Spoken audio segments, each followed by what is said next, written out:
Y'all, I live in DC. I live in Southeast DC. And I am here to tell you that I feel perfectly safe and perfectly fine. And then on top of that, I work in Navy Yard where all the teenagers, where all the kind of chaos with the teenagers were happening over the summer because it's summer and a lot of them just didn't have anything to do. Now I'm not here justifying the bad behavior that they got up to. I'm not doing that. But what I'm saying is if I leave the office when the sun is going down, I feel perfectly fine walking to my car. When I'm driving home at night, I feel perfectly fine driving home at night. My life does not feel threatened. I am not tripping over unhoused bodies to get anywhere in the city. In fact, I honestly have not seen unhoused folks since winter. And I'm being very honest. I'm moving from LA, as many of you know.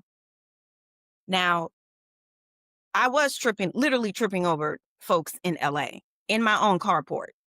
No shade to LA. I'm just keeping it a buck.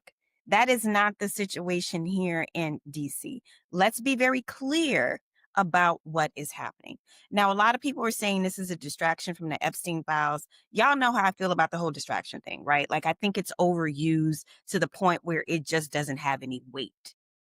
What I think is, I said this on my Substack the other day. Remember, we're talking about a situation where the Speaker of the House dismissed Congress for what, like a month? So electeds are not here.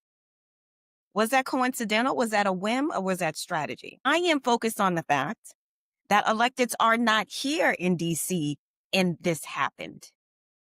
Is that coincidence? Is that whim? Or is that strategy? Because if it's strategy, then we need to stop saying what's a distraction. Because when we say it's a distraction, what we do is not realize how these people are moving, that these are strategic moves. And I'm not trying to like give Trump, some super chess genius label. That's not what I'm saying. What I am saying is we have been kind of outmaneuvered, folks. And if we keep saying things like it's just a distraction, we are not taking things as serious as we need to take them. I don't believe in coincidences. Maybe that's just my security brain. But the fact that there are no electeds here and this is the time that Trump chooses to do this. And then on top of that young guy, Big Balls, got beaten up. Some say by two 15-year-old girls. Like, it's just all over the place. The story is wild and crazy. But my point is this. We need to stop underestimating the strategists who are behind the scenes, who are maneuvering around us. Because if we keep saying it's just a distraction, we will continue to be outmaneuvered. But trust and believe, y'all, I feel very safe in Washington, D.C. And if I'm being honest, what makes me feel unsafe as a Black person in Washington, D.C. is the occupant in the White House, because there's more evidence that he is targeting Black folks. Because after DC, he's mentioned Oakland, he's mentioned Chicago, he's mentioned Baltimore, places where there are Black mayors, places where there are a lot of Black bodies. Now, what he hasn't talked about is crime in red states. And another thing, I also find it insulting that the president is talking about criminals and the ugly language that he's using to talk about this so-called crime here in Washington, D.C. I have been talking about this for days, that crime is at a 30-year historic low, down by 26%, specifically violent crime. Crime is down in every single category. But here's the thing.